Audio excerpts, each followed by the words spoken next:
beri mas kawin kepada wanita untuk menghormatinya, dipantul mobil Lamborghini. Paling-paling suka angkat alat sholat. Luar biasa Nabi kita Muhammad SAW. Ada nggak orang yang digambarkan sebegitu rinci selain Nabi kita? Nggak ada. Begitu nggak setuju sama satu aja sifat Nabi, lihat matinya bagaimana orang. Lihat matinya bagaimana. Yang murtad dulu baru mati. Kenapa? Pernah nggak setuju dengan perilaku Nabi. Bismillahirrahmanirrahim. Saya minta maaf nih. Salah kostum, mestinya pakai kopiah, pakai topi begini. Minta maaf ya, mestinya pakai sarung, pakai celana panjang begini. Saya kira caranya anak muda. Mana kayaknya banyak ini. Ya, apalagi ada Habib Ahmad. Malu saya begini sebenarnya. Ya Allah ya Rabbi, ya Mang Cecep dan semua yang saya kasihkan satu persatu tidak mengurangi sedikit pun rasa hormat saya. Bismillahirrahmanirrahim. Sebelum saya mulai, saya mau ucapkan jazakumullah khairul jazak. Terima kasih yang sebesar-besarnya pada semua yang hadir, wabil khusus yang ngundang, yang jemput, yang apa lagi tadi, yang ngasih makanan belum sih? Senang goreng sih ya. Jauh-jauh kita goreng. Alhamdulillahirrahmanirrahim. Jadi karena waktu sempit, mau ke Cirebut. Habis ini mau ke Cirebut, ya. Jam 12 harus udah sampai di Cirebut. Yang lewat di sono. Maaf ya. Hadirin ma'asyiral muslimin wa jumlatul mu'minin rahimakumullah.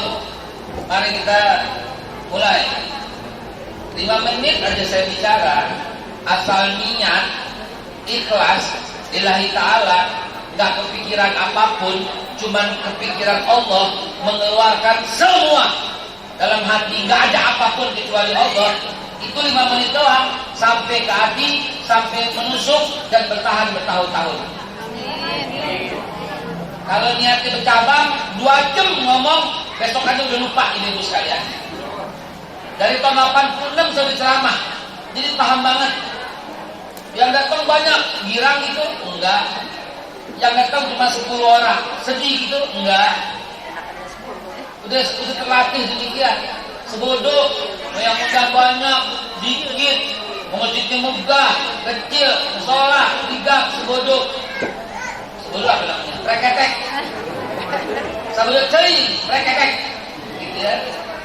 Yang penting lillahi ta'ala 5 menit ngomong sampai ke hati dan merasuk sampai ke sukma sampai bertahun-tahun. Karena itu sebelum saya mulai, ayo kita pasang niat. Pasang niat semua. Niatnya apa? Nah, boleh menuntut ilmu karena Allah, apalagi?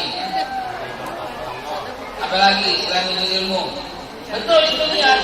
Man salaka tariqan yaltamisu fihi ilman, sahalallahu tariqan ilal jannah. Betul. Itu salah satu niat. Ayo apalagi? Silaturahim, ya boleh. Memperpanjang umur, boleh. Menambah rezeki, kesehatan, boleh. Apalagi? Ayo pasang niat semua. Mengagungkan Nabi Muhammad dengan maulidnya, boleh. Memperbaiki masa depan.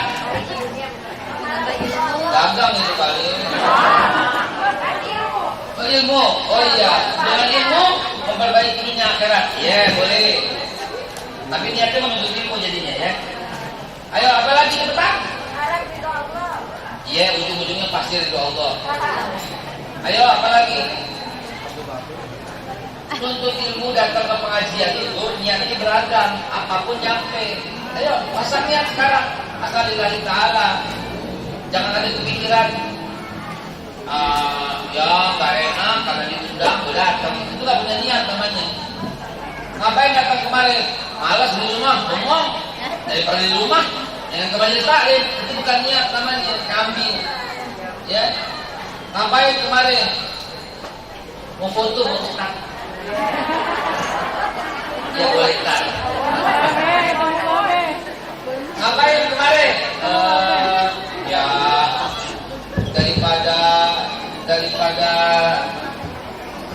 daripada 2 jam. Daripada di rumah bengong, mendingan ke sini. Nggak boleh, itu bukan niat. Masa Allah jadi sisa-sisa waktu, ya? Ayo pasang niat, ibu bapak sekalian, pasang niat.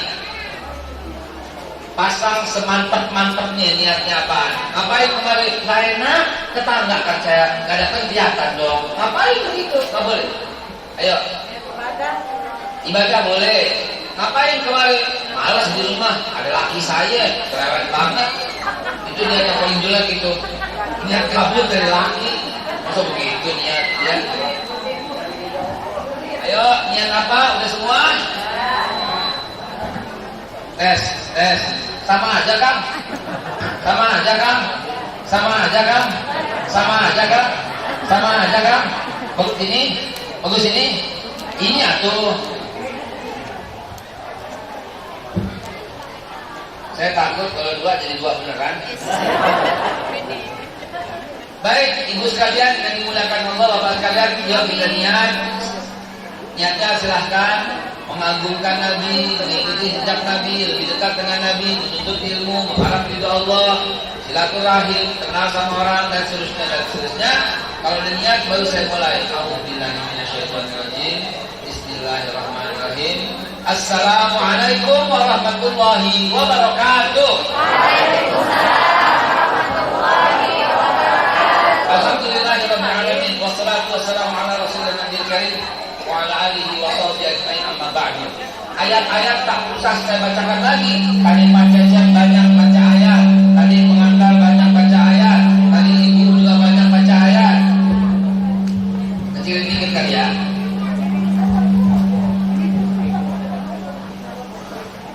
Sehingga sekarang saya tinggal langsung aplikasikan penerapannya.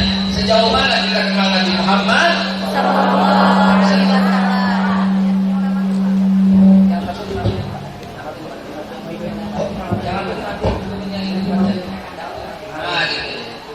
Yang lain nanti. Sejauh apa kita kenal Nabi kita Nabi Muhammad sallallahu alaihi wasallam. Banyak orang bilang, Ustaz, saya sering ditanya, Bu, saya sering ditanya, Ustaz, kan Rasulullah seorang pria, sedangkan kita ibu-ibu, bagaimana cara mencontohnya? Gitu. Allah Subhanahu Wa Taala yang bilang, laqad kana lakum fi Rasulillah uswatun hasanah. Jadi bisa dicontoh, contoh akhlaknya luar biasa, contoh keagungannya luar biasa. Jadi bukan hanya orang laki yang bisa contoh Nabi. Selain orang laki bisa, orang perempuan bisa, pejabat bisa, presiden bisa, jenderal bisa. Kan Nabi juga seorang jenderal, Nabi pimpin perang, Nabi juga presiden, Nabi mengepalai sebuah negara Madinah Al-Munawwarah, Nabi juga seorang bapak, Nabi seorang ayah, Nabi seorang kakek, Nabi seorang paman, Nabi seorang pedagang, Nabi seorang suami, Nabi seorang pengembala, Nabi seorang konglomerat. Itu yang jarang diungkap.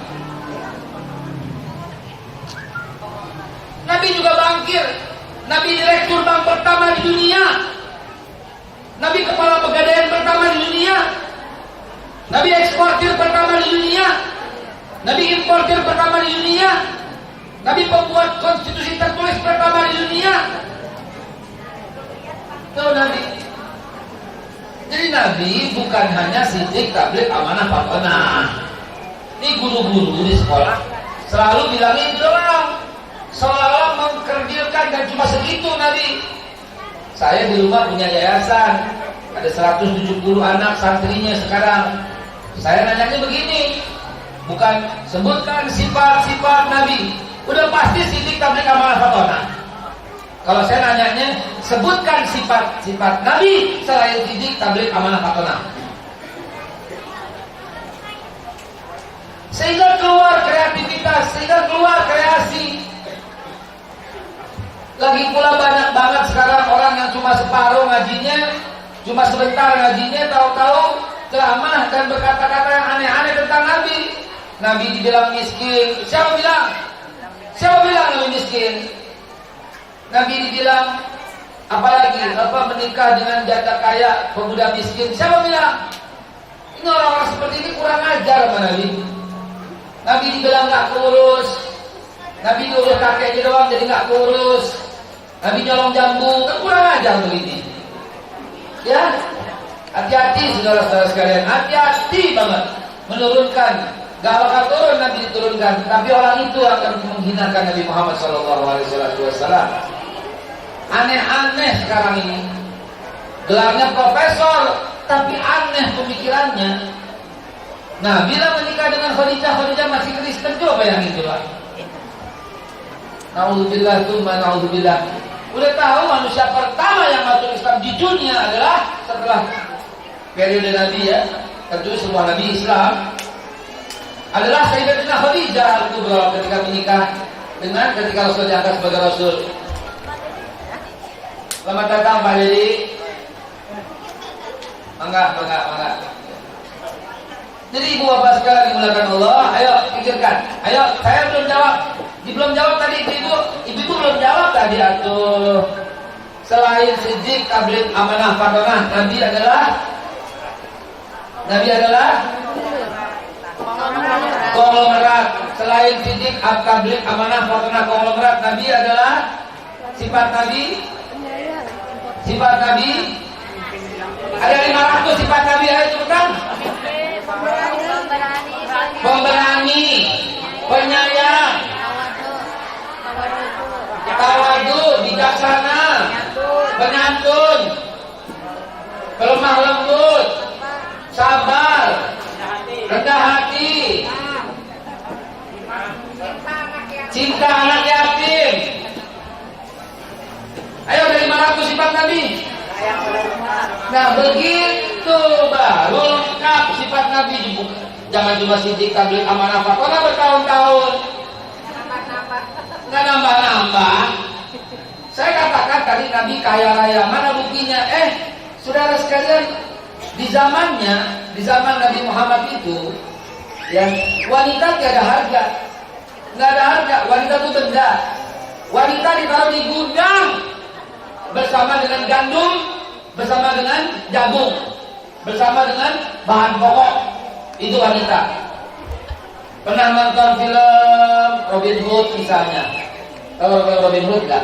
Itu di belakang itu tuh ada kereta, ada pakai kuda, terus di belakang. Di belakang itu ada seperti kerangkeng, seperti jaru-jaru, isinya perempuan sama bahan pokok. Buat apa? Buat dagang. Perempuan zaman itu dijual, didagangin, main judi kalah, bayarannya perempuan. Gak ada harganya pada zaman itu. Maka Nabi adalah pahlawan bagi seluruh wanita di dunia. Kenapa? Kalau Nabi angkat derajat wanita setinggi-tingginya, al-jannatu tahta aqdami rummahat. Surga di bawah telapak kaki kaum ibu, bayangin coba. Dan Nabi langsung menghormati dan memuliakan wanita setinggi-tingginya. Belum ada zaman Nabi, zaman itu yang menikahi wanita dengan emas kawin yang termahal, terbesar, termewah, teragung. Konglomerat bagaimana tidak? Umur 14 tahun sudah jadi eksportir pertama di dunia. Nabi mengumpulkan barang-barang orang kaya di kota Mekah, dibawa. Jadi Nabi bukan karyawan Siti Khadijah. Nabi bukan karyawan Siti Khadijah, demi Allah saya bersumpah. Hati-hati kalau berbicara. Nabi membawa barang dagangan orang-orang kaya, semua orang kaya di kota Mekah, titipnya sama Nabi. Sama yang lain gak percaya, karena Nabi adalah Al-Amin. Saya Siddiq, Tabligh, Amanah, Fatonah. Begini ibu sekalian, saya jelasin pelan-pelan biar lebih paham. Ibu, tahu Carrefour nggak? Apa Carrefour? Swalayan, wholesaler. Karena lebih gede daripada supermarket, lebih gede daripada swalayan, lebih gede daripada hypermarket. Ini namanya wholesaler. Semua orang-orang kaya yang punya barang titipnya sama Carrefour, ngerti nggak? Sayap Mas titip sama Carrefour, Unilever titip sama Carrefour, ya kan? Kalau Unilever itu apaan? Santri titip sama Carrefour, Lux titip sama Carrefour, semua. Minuman juga, Coca-Cola Company, Coca-Cola Fanta Sprite titip sama Carrefour. Orang-orang kaya yang punya produk semua titipnya sama Carrefour. Baterai ABC, baterai Energizer, semua titip sama Carrefour, sarden, ini sama Carrefour, biskuit, bongguan, segala macam di Carrefour. Kenapa? Karena Carrefour paling gede. Paham sampai di sini? Rasulullah itu Carrefour yang berjalan. Karena semua orang kaya titipnya sama Nabi. Nabi Muhammad umur 14 tahun bawa 200 ekor unta. Nabi Muhammad umur 14 tahun bawa 200 ekor unta. Yang masing-masing unta barangnya Siti Khadijah nih. Ini unta ini barangnya Umar bin Hisham nih. Ini unta ini barangnya Abu Bakar nih. Ini unta ini barangnya Abdurrahman bin Auf nih. Ini unta ini barangnya Abu Sufyan nih. 200 ekor unta sekali jalan. Buka pikirannya semua. Agar apa? Agar paham Nabi Muhammad itu top markotop. Top best of the best. Allahu Akbar. Allahu Akbar. Jadi Nabi itu orang kaya raya, cuma Nabi memilih sederhana, nggak mau menonjolkan kekayaan. Orang dulu punya 1 ekor unta betina, kaya. 1, susunya sepanjang tahun. 2, bisa 7 kali melahirkan. 3, bisa disewa. 4, bisa dikendarai. 5, bisa dipinjemin, dikontrak setahun supaya sama unta jantan supaya bisa. Selama itu juga dikasih. Jadi punya unta 1 ekor unta betina, kaya. Dan kendaraan paling mahal zaman itu unta betina. Bayangkan kekayaan Nabi ketika menikah sama Siti Khadijah. Siti Khadijah dikasih mas kawin 40 ekor unta betina semua. Kaya nggak tuh? Kaya tidak? Zaman sekarang unta betina sama dengan mobil termahal. Apa mobil termahal sekarang? Lamborghini. Masya Allah. Ada orang sekarang berani nggak beri mas kawin kepada wanita untuk menghormatinya 40 mobil Lamborghini? Paling-paling seperangkat alat sholat.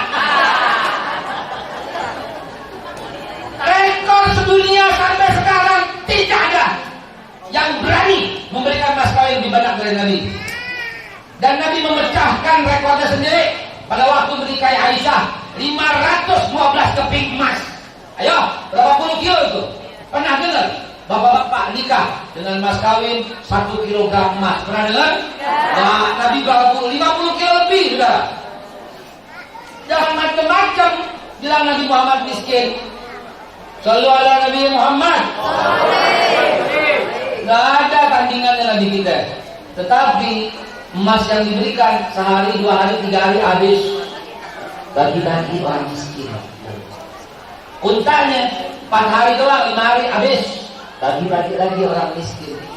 Waktu pernikahannya yang mulia ibunda susunya datang, Siti Halimatus Sa'diyah datang, diberikan lagi sama Nabi 70 ekor unta betina lagi semua. Baca dalam kitab Tarikh At-Tabari, baca dalam kitab Qasasul Anbiya Ibnu Katsir, baca dalam kitab Ibnu Hajar Al-Asqalani menceritakan hal demikian. Lalu kenapa buku SD mengatakan Nabi Muhammad miskin? Nyebelin beneran. Kaya, cuma Nabi memilih miskin. Kaya, Nabi memilih sederhana. Begitu saudara-saudara. Makanya saya bilang tadi, Nabi Muhammad kaya, konglomerat. Umur 25 tahun, lagi gagah-gagahnya, lagi keren-kerennya, lagi maco-maconya. Mau tahu gambaran maco Nabi?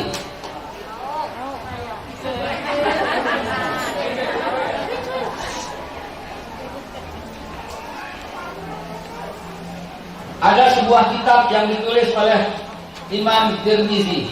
Nama kitabnya Asy-Syama'il Muhammadiyah. Saya bacain aja lah.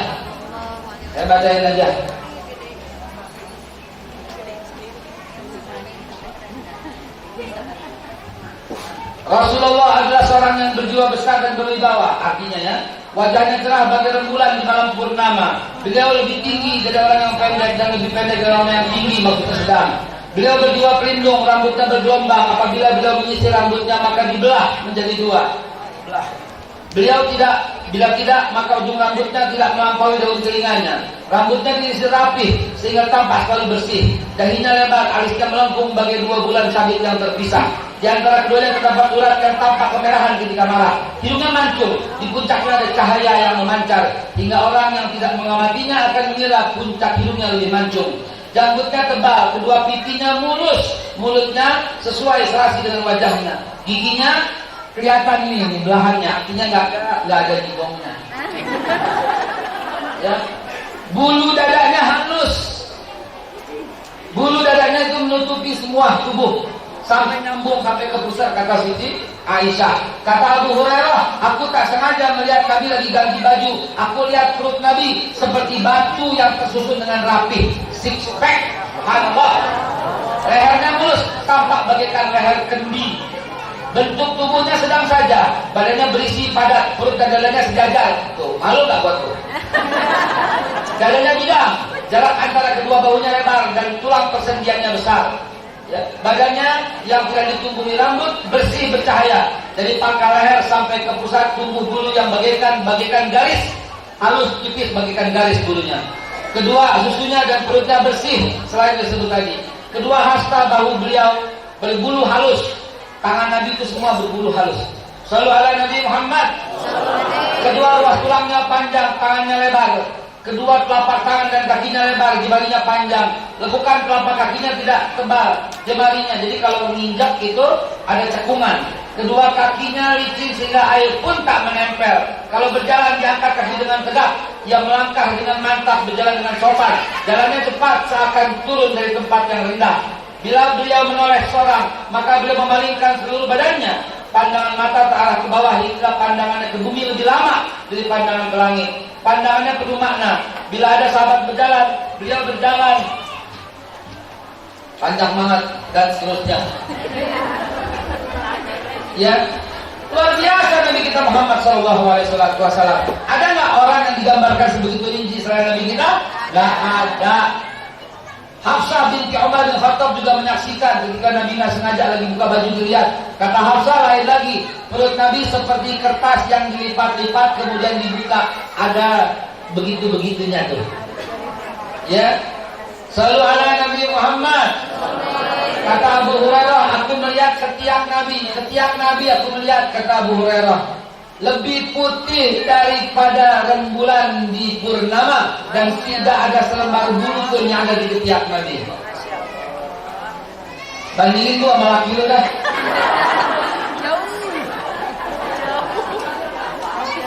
Bandingin sama laki lu kayak teknik bedaki. Bulu bisa dikepang, nauzubillah min dzalik. Nabi bersih, sebersih-bersihnya manusia. Nabi selalu bersiwak, wangi. Umur 25 tahun, kaya rayanya minta ampun. Bu. Kalau orang di rumahnya punya pembantu 5, kaya nggak? Kaya nggak? Kalau 10 kaya nggak? Mau tahu waktu umur 25 pembantu Nabi berapa? 23 orang. Salah satunya Anas bin Malik. Bagaimana Nabi dibilang miskin? 40 orang ashabus sufah, makannya semua dari Nabi. 40 keluarga itu. Jadi Nabi kok miskin? Ya Nabi memilih miskin. Ada hadis tuh, waktu itu Nabi ganjel perutnya sampai 3 batu. Itu pada waktu perang Khandaq. Perang Khandaq berapa bulan? 6 bulan gak pulang. Ya jelas laparan semuanya. Jadi biar paham sejarahnya saudara. Gitu. Nabi kaya tapi hidupnya miskin. Bahkan sederhana, bahkan cenderung miskin.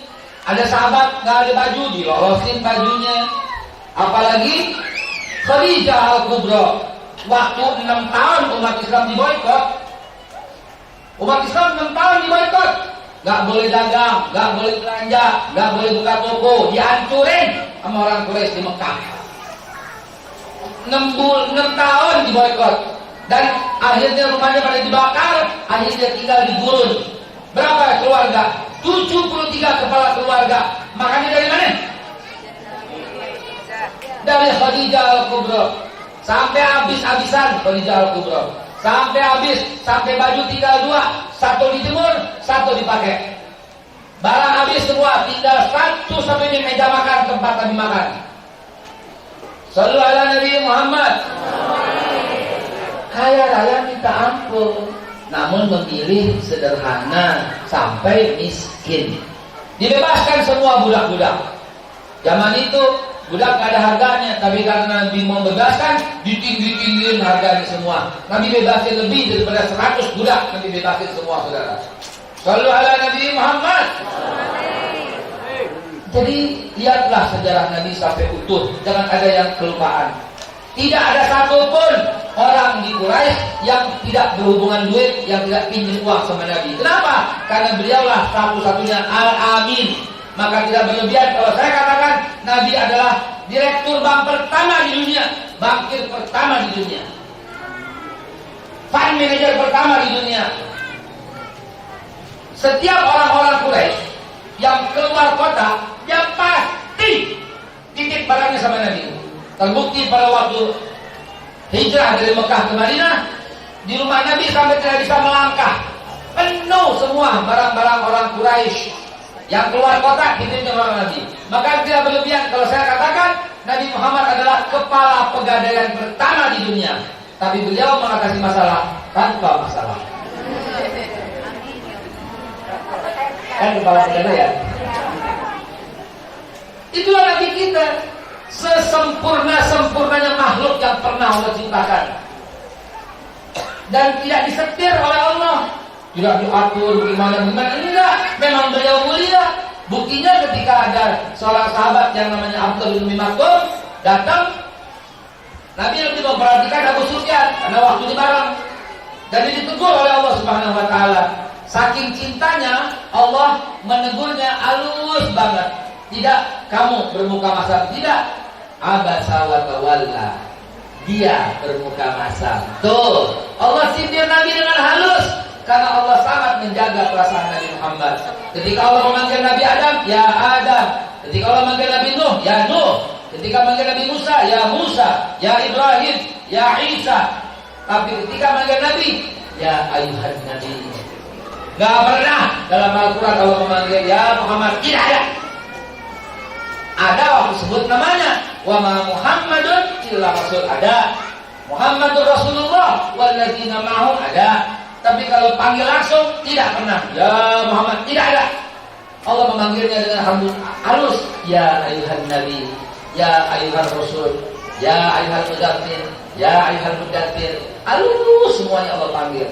Karena Allah sayang dan cinta kepada kita Muhammad sallallahu alaihi wasallam.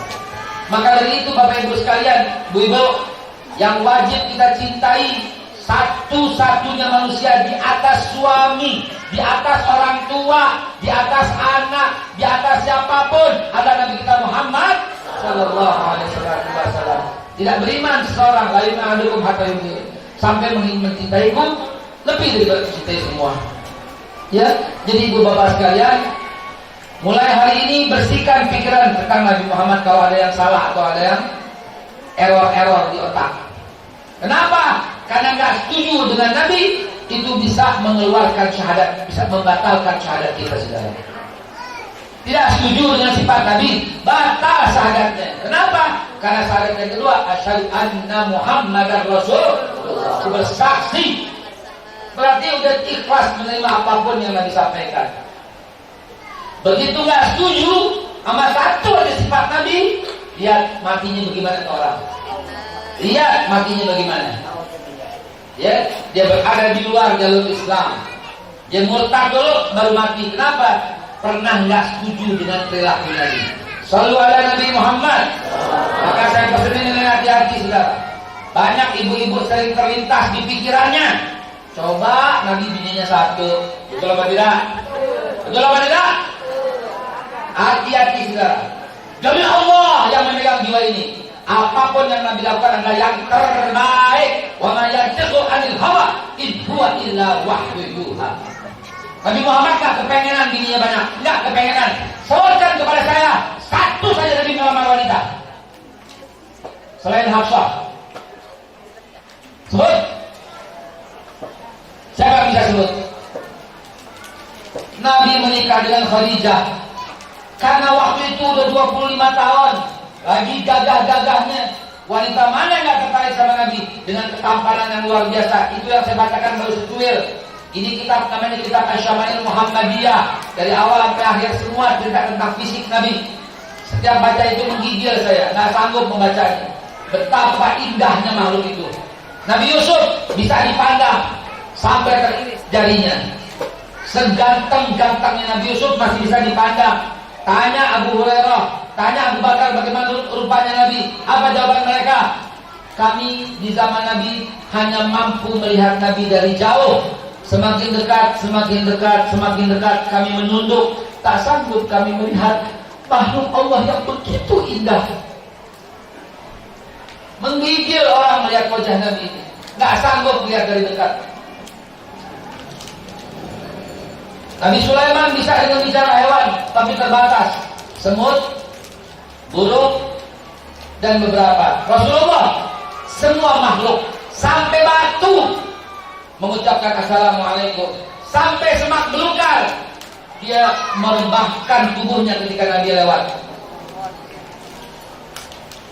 Rasulullah SAW. Sallu ala Nabi Muhammad.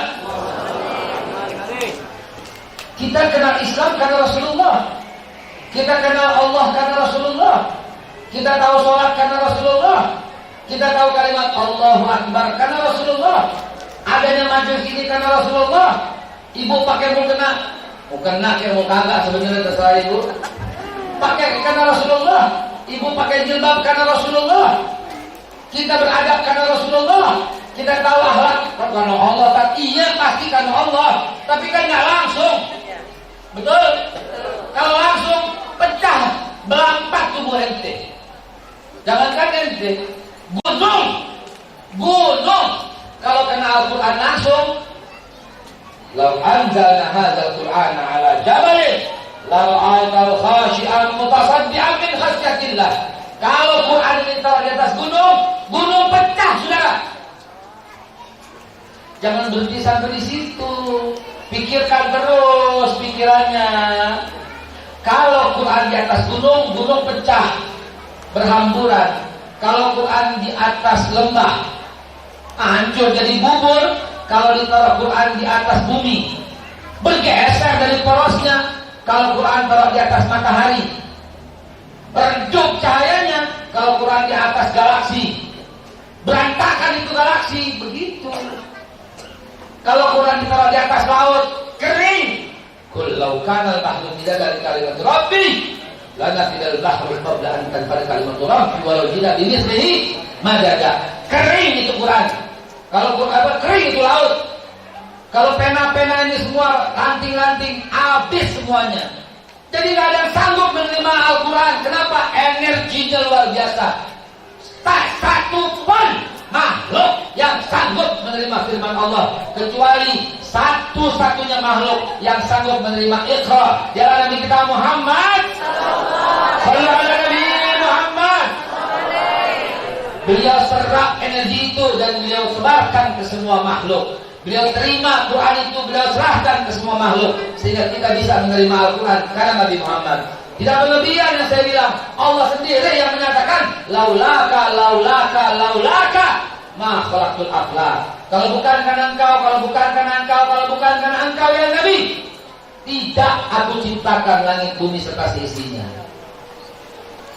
Jadi jangan macam-macam. Nabi ini uswatun hasanah. Ya. Tidak satupun Nabi melakukan hal dengan hawa nafsu. Itu Khadijah Al-Kubra yang datang melalui Ummu Aiman. Mau nggak jadi suami? Nabi menyatakan, siapa yang mau menjadi istri saya? Saya tidak punya ibu dan tidak punya ayah. Ada, kata Ummu Aiman, dialah Khadijah. Khadijah itu julukannya Wardatul Quraisy, kembang mawarnya kota Quraisy. Kembangnya, kembang ros, kembang mawar. Nabi Muhammad langsung menyatakan setuju. Dan malam itu juga Nabi mengutus Abu Thalib, Pamanda, untuk datang ke rumah Khadijah dan memberikan langsung mas kawin 40 ekor unta betina. Diadakan pesta yang luar biasa. Tidak diundang semua orang fakir dan miskin. dan lahirlah dari Khadijah, Zainab, Ruqayyah, Ummi Kalsum, Fatimah, Abdullah, dan pertama kelewat Abul Qasim, yaitu Qasim. Nabi disebut Abul Qasim. 6 Nabi mendapatkan anak dari Khadijah. Lalu kemudian Nabi tak beristri sampai kemudian Khadijah wafat. Nabi tak melamar wanita seorang pun sampai beliau hijrah dari Mekah ke Madinah. Beliau sendiri sebatang kara, sahabat kesian, sahabat prihatin, sahabat mengerti. Maka Nabi diberikan seorang wanita, usianya 67 tahun, anaknya 8, seorang janda namanya Saudah. Kepikir nggak? Kebayang nggak? Kalau Nabi kepengen ya yang muda. Nabi kemudian dikata, sebagian orang masih sampai zaman sekarang nih, zaman sekarang masih bilang Nabi menikah dengan Siti Aisyah umur 9 tahun. Dari mana sumbernya? Dari mana sumbernya? Ibu-ibu yang cerdas, dengarkan saya sebentar. Kita bongkar sejarah. Bu, Bismillahirrahmanirrahim. Siti Aisyah radhiyallahu anha, anak Abu Bakar Siddiq, punya kakak namanya Asma, punya kakak kualon. Kakak kualon apa? Kakak kiri, namanya Asma. Umurnya selisih 1 tahun doang. Punya adik namanya Abdullah, punya adik tiri, adik kualon namanya Muhammad. Itulah 4 anak Abu Bakar Siddiq. 4-4-nya udah gede, udah lahir pada zaman jahiliyah. Camkan itu, pikirkan itu. Yang ngomong bukan saya, yang ngomong dalam kitab Ibnu Hajar Al-Asqalani. Ibnu Hajar cerita seluruh anak Abu Bakar Siddiq sudah lahir, sudah dewasa saat masih jahiliyah. Aisyah radhiyallahu anha cerita dalam Sahih Bukhari. Bu, dalam Sahih Bukhari, Siti Aisyah cerita, dia, maksudnya suami, maksudnya Rasulullah Sallallahu alaihi wasallam, suka datang ke rumah ayahku sebelum jadi nabi di waktu sore hari. Itu fakta, itu bukti, itu akurat bahwa Aisyah udah gede waktu belum jadi nabi. Hadis yang lain masih dalam Sahih Bukhari, aku tidak pernah lihat ayahku, maksudnya nggak pernah lihat Abu Bakar, minum minuman keras dan menyembah berhala, baik semasa jahiliyah maupun masa kenabian. Artinya Aisyah udah gede waktu Nabi belum jadi nabi. Itu hadis Bukhari barusan yang saya baca. Apalagi Aisyah berkata, aku gadis remaja ketika surat Al-Qamar diturunkan. Surat Al-Qamar itu surat tahun ke-6 kenabian. Aisyah udah gede. Lalu Nabi belum menikahinya sampai 13 tahun di Mekah. Kira-kira remaja umur berapa kira-kira? Kira-kira aja deh, remaja umur berapa? Tambah 13 tahun dakwah. Umur berapa tuh? Udah lebih 20 kan? Iya. Tambah 2 tahun sebelum perang Badar. Siti Aisyah dan Fatimah binti Khattab dan Asma binti Abu Bakar, itu 3 wanita yang membawa kalau ada orang pahlawan terluka dalam perang Badar dan perang Uhud, dan dia pada waktu itu belum menikah. Coba pikirkan baik-baik, dari mana itu dikatakan Nabi menikahi Aisyah umur 6 tahun, 9 tahun? Dari mana sumbernya?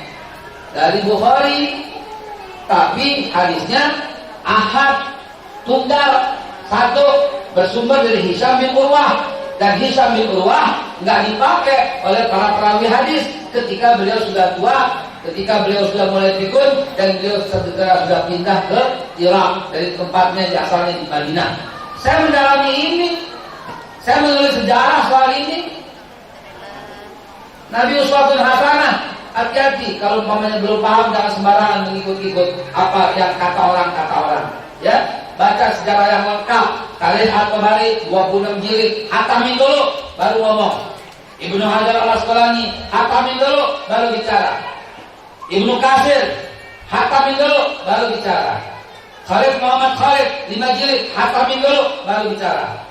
Yusuf Al-Kadahlawi 8 jilid hatamin dulu baru berbicara. Jadi Rasulullah SAW mulia semulia-mulia makhluk yang pernah Allah ciptakan. Salatullah salamullah ala taha rasulillah. Salatullah salamullah ala yasin habibillah. Salatullah salamullah. Apa suaranya? Salatullah salamullah ala yasin habibillah. Tawassalna bi bismillah wa bil hadi rasulillah. Terus tawassalna bi bismillah wa bil hadi rasulillah wa kulli mujahidillah bi ahlil badri ya Allah. Allahumma sholli ala sayyidina. Lagunya ada, ayo. As'ilin angkat suaranya dong. Zalimin. Allahumma sholli ala sayyidina Muhammad wa as'ilin zalimin bil zalimin wa akhrijna min bainihim wa ala alihi wa sahbihi ajma'in. Sallu ala Nabi Muhammad. Apa yang kurang dari Nabi Muhammad? Sesempurna-sempurnanya makhluk, dia doang yang bisa memberikan syafaat. Tidak ada satupun makhluk yang sanggup memberikan syafaat. Tidak juga suami ibu, tidak juga anak-anak ibu. Bahkan Nabi Ibrahim yang disebut bapaknya para nabi, Abul Anbiya, tidak bisa memberikan syafaat. Dalam hadis riwayat Muslim yang sangat panjang, beliau, ini umat yang sudah meninggal kan terkatung-katung, belum kiamat. Dari Nabi Adam yang meninggal sampai yang terakhir terkatung-katung, mereka semua lari kepada Nabi Ibrahim. Ya Nabi Ibrahim, engkau adalah Khalilullah, tolong selamatkan kami. Bagaimana nasib kami? Apa kata Nabi Ibrahim? Nabi Ibrahim berkata, nafsi, nafsi, diriku, diriku. Hari ini Tuhanku marah yang belum pernah seperti marahnya hari ini. Aku tidak bisa memberi syafaat kepada kalian. Tuh, larilah kalian kepada Musa, karena beliau adalah kalamullah. Ini jutaan miliaran triliunan manusia lari semuanya ke Nabi Musa, minta tolong. Ya Musa, engkau adalah kalamullah, tolong. Bagaimana nasib kami? Selamatkan kami. Apa kata Nabi Musa? Nafsi, nafsi, diriku, diriku. Aku tidak bisa memberi pertolongan kepada kalian, tidak bisa memberi syafaat. Larilah kalian kepada Isa, karena beliau adalah Ruhullah. Serombongan manusia itu rame-rame yang wafat dari Nabi Adam sampai terakhir larinya ke Nabi Isa, minta diberikan syafaat. Apa kata Nabi Isa? Hari ini Tuhanku marah yang belum pernah seperti marah hari ini. Aku tidak bisa memberikan syafaat kepada kalian. Coba kalian ke Nabi Muhammad SAW. Beliaulah kekasih sejati Allah Subhanahu Wa Taala. Maka Nabi didatangin miliaran triliunan manusia itu, Nabi hanya sujud kepada Allah Subhanahu Wa Taala, tidak mengangkat kepalanya sampai terdengar firman Allah supaya mengangkat kepalanya. Lalu Nabi berucap, ummati, ummati, ya Allah, ummati. Seraya mendengar itu, Allah Subhanahu Wa Taala, sebagaimana yang pernah Allah janjikan di dunia dengan surat Wadduha yang sudah kita hafal, wala saufa yu'tika rabbuka fatarda. Itu janji Allah buat Nabi. Apapun yang Nabi kepengen, wala saufa yu'tika rabbuka, Tuhanmu, fatarda, pasti meridhoi, mengabulkan. Selalu ala Nabi Muhammad. Saking cintanya Allah sama Nabi Muhammad tuh. Nabi Muhammad tidak sebut mau gunung jadi emas, mau apapun silahkan. Apa kata Nabi ketika firman Allah itu turun? Wala saufa yu'tika rabbuka fatardo. Malaikat gembira, ya Rasul, silahkan sebut apa yang kau inginkan. Apa kata Nabi? Yang diinginkan apa? Izan ya Rabb la ardo wa wahidun min ummati finnar. Kalau begitu ya Allah, tidak aku redho satupun umatku di api neraka. Selalu ada Nabi Muhammad. Sampai begitu Nabi, sampai dikumpulkan. Lalu kemudian dikiamatin.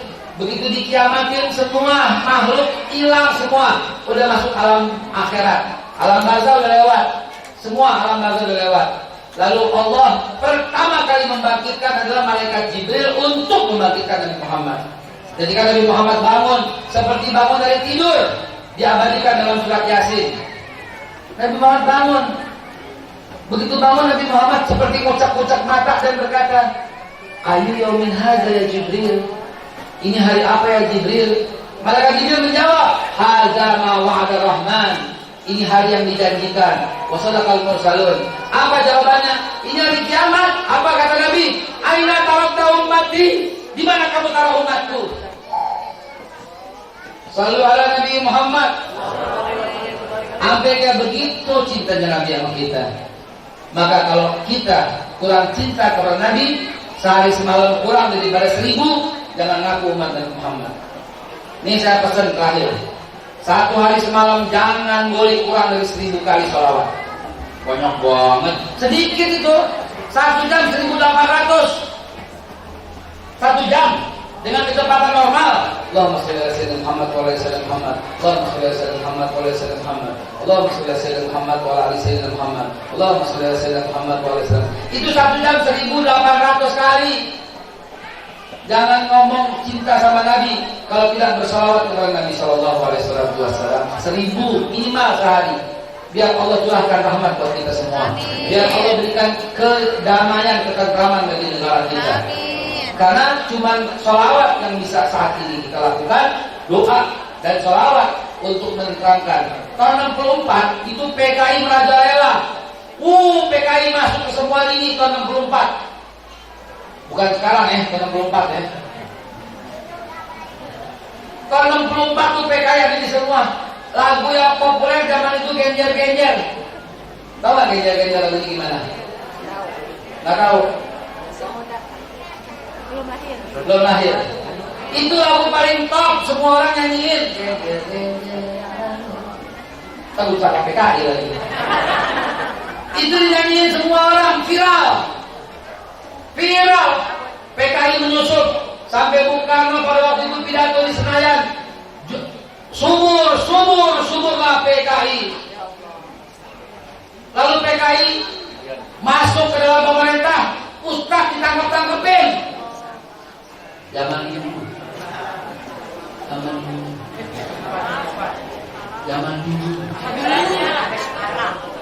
Buya Hamka ditangkap, Sapuddin Prawira ditangkap, Isa Anwar Nasution ditangkap, Muhammad Nasir ditangkap, Asballah ditangkap, semua ada 53 ustaz langsung ditangkap semua di zaman Bung Karno.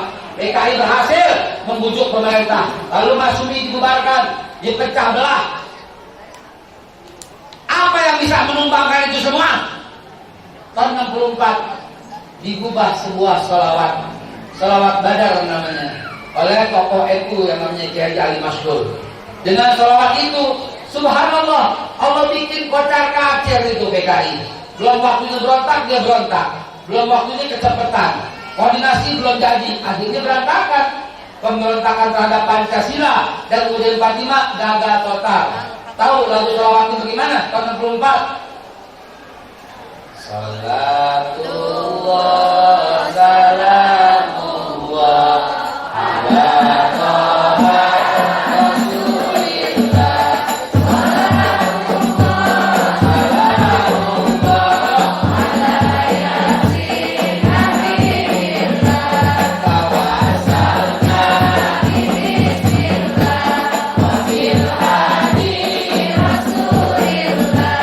Wa kulli mujahid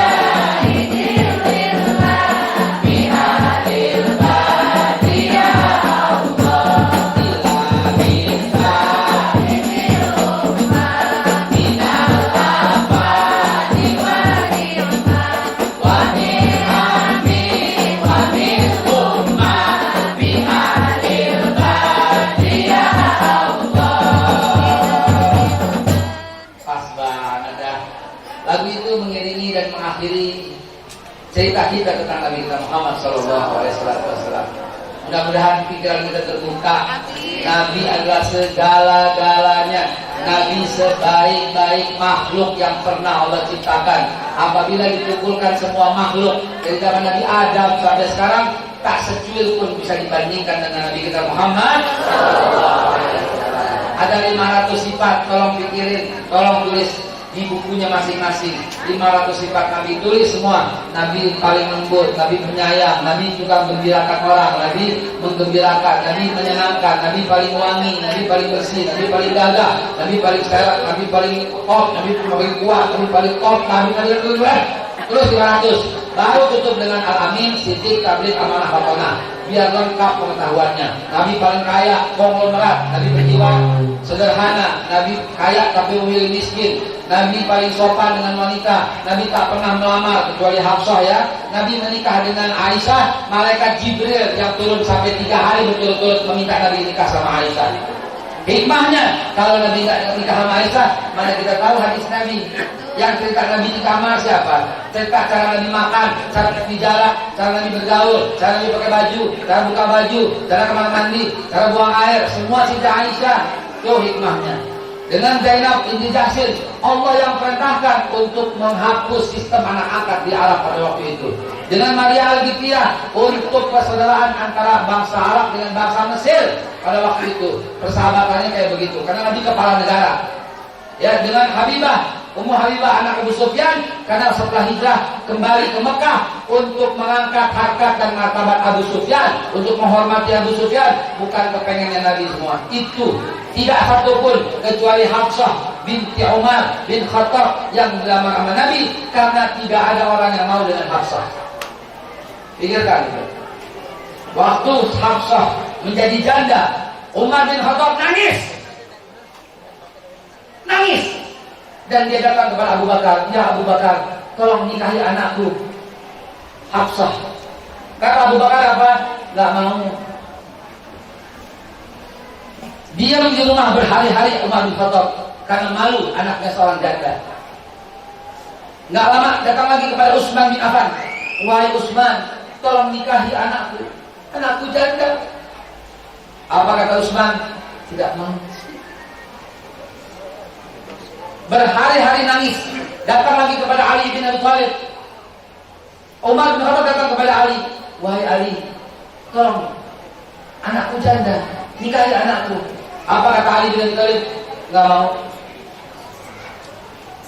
Lama Umar bin Khattab gak keluar rumah sampai Nabi mencari.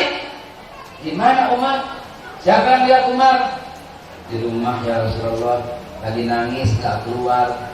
Nabi datang ke rumah Umar bin Khattab. Ada apa wahai Umar?